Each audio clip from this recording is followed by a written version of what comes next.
بسم اللہ الرحمن الرحیم۔ السلام علیکم معزز ناظرین، انفامور ظہر کی اذان کا وقت ہو چکا تھا۔ میں گھڑی دیکھتے ہوئے جلدی جلدی دکان کا سامان ترتیب سے لگا کر دکان لاک ہی کر رہا تھا کہ اذان ہونے لگی۔ میرا یہ ہر رمضان کا معمول تھا کہ ظہر کے وقت میں دکان بند کر دیا کرتا تھا۔ نماز ادا کرنے کے بعد میں گھر جانے کی بجائے اپنے مکان کی پچھلی گلی میں چلا گیا۔ کئی دنوں سے سوچ رہا تھا کہ پچھلی گلی کا چکر لگا لوں۔ گھر والوں سے آئے دن پتہ لگتا ہے کہ پرانے محلے والے کافی لوگ بھی پچھلی گلی میں ہی آ چکے ہیں۔ ان میں میرے بہت سے بچپن کے دوست بھی تھے۔ کئی مرتبہ سوچا کہ ان سے ملاقات کروں، لیکن مصروفیات کی وجہ سے ممکن نہیں ہو پا رہا تھا۔ رمضان میں دکان جلدی بند کرنے کی وجہ سے وقت دستیاب تھا۔ سوچا آج یہ آرزو پوری کر لوں۔ جیسے ہی گلی میں داخل ہوا، نکڑ پر ہی ایک پرانے دوست سے ملاقات ہو گئی۔ میں شفیع کو دیکھ کر بہت خوش ہو گیا۔ شفیع بھی مجھے دیکھ کر بڑے اتفاق سے بغل گیر ہو گیا۔ خیر خیریت دریافت کرنے کے بعد ہم دونوں بچپن کی باتوں میں کھو گئے۔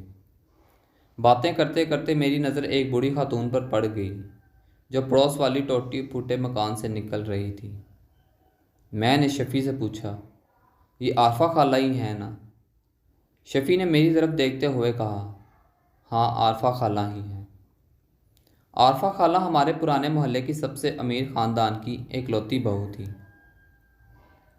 خالو بہت بڑے کاروباری شخصیات میں سے ایک تھے، لیکن پورا خاندان بہت ہی محبتی اور خدا ترس تھا۔ اس وقت ہمارے حالات بہت خراب تھے۔ خالہ ہمیشہ امی کی مدد کر دیا کرتی تھی۔ ایک مرتبہ والد بہت زیادہ بیمار ہو گئے۔ اتفاق سے رمضان ہی چل رہا تھا۔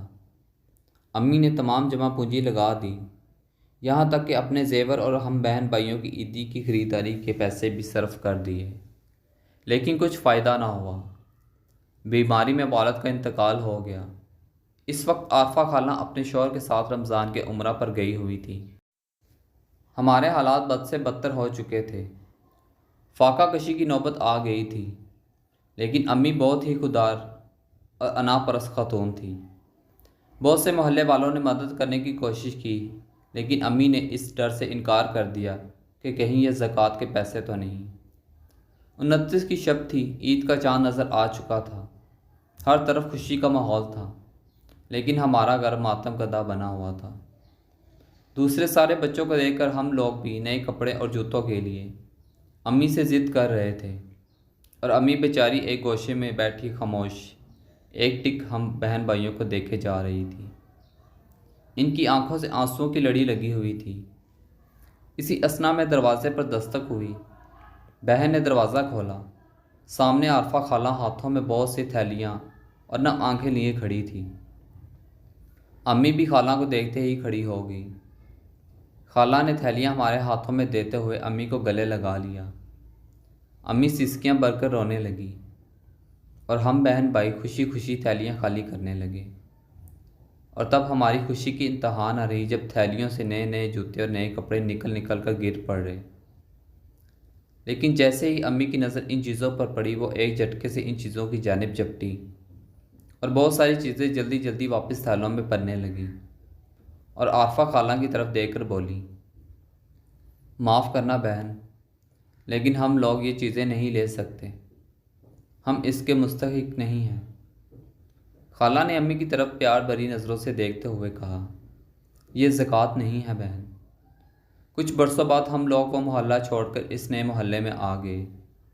پھر اس کے بعد عارفہ خالہ سے ہم لوگوں کی ملاقات نہ ہو پائی۔ بیچ میں خالو کے انتقال کی خبر ملی۔ اس وقت امی خالہ کے یہاں پر سے گئی۔ یہ امی اور خالہ کی آخری ملاقات تھی۔ کچھ سالوں بعد امی کا انتقال ہو گیا۔ ہم سب بہن بھائی بھی شادی شدہ ہو گئے تھے، اور سب اپنی اپنی زندگی میں مصروف ہو گئے۔ وقت کے آئینے پر بھول کی گرد چڑھ گئی، لیکن آج اتنے برسوں بعد خالہ نظر آئی تو میں رک نہ سکا اور فوراً عارفہ خالہ کے پاس جا کر سلام کیا اور پوچھا، کیسی ہو خالہ؟ عارفہ خالہ حیرت سے میری طرف دیکھ رہی تھی۔ میں نے کہا، پہچانا نہیں کیا خالہ؟ میں ثقافت بی کا بڑا لڑکا احمد ہوں۔ احمد میرے بچے، خالہ اتنا ہی بول پائی اور مجھ سے لپٹ کر رو پڑی۔ وہ کبھی میری بلائیں لیتی، کبھی گلے سے لگا لیتی۔ میں آگے والی گلی میں رہتا ہوں، خالہ کبھی گھر آنا۔ ضرور آؤں گی بیٹا۔ میں جانے کے لیے مڑا، لیکن مجھے ایسا لگا جیسے خالہ کچھ کہنا چاہتی ہوں۔ میں پلٹ کر خالہ کی طرف دیکھنے لگا، لیکن خالہ کچھ بولی نہیں، بس مجھے حسرت بھری نگاہوں سے دیکھے جا رہی تھی۔ چلتا ہوں خالہ، بولتا ہوا میں آگے بڑھ گیا۔ کچھ دور ہی پہنچا تھا کہ خالہ نے آواز دی، احمد۔ میں واپس پلٹ کر خالہ کے قریب جا کر بولا، جی خالہ۔ بولیے۔ خالہ کچھ دیر پش و پیش میں خاموش کھڑی رہی، پھر دھیرے سے شرمندہ سی ہوتی ہوئی بولی، زکوٰۃ بانٹ دی ہے کیا؟ میں حیرت اور غم سے خالہ کی طرف دیکھتا رہ گیا۔ اگر بچی ہو تو مجھے دے دینا بیٹا، اللہ تمہارے رزق میں برکت دے۔ خالہ کے جملے بم کی طرح میرے کانوں میں دھماکے کر رہے تھے۔ میری سمجھ میں کچھ نہیں آ رہا تھا، روا روی میں اتنا ہی بول پایا، جی خالہ بچی ہے، کل دے جاؤں گا، اور بوجھل قدموں سے چلتا ہوا وہاں سے لوٹ آیا۔ گھر پہنچ کر بہت دیر تک روتا رہا۔ میری بیوی نے جب مجھے اس حال میں دیکھا تو وجہ پوچھنے لگی۔ میں نے عارفہ خالہ سے ہوئی ملاقات کا سارا واقعہ بیان کر دیا۔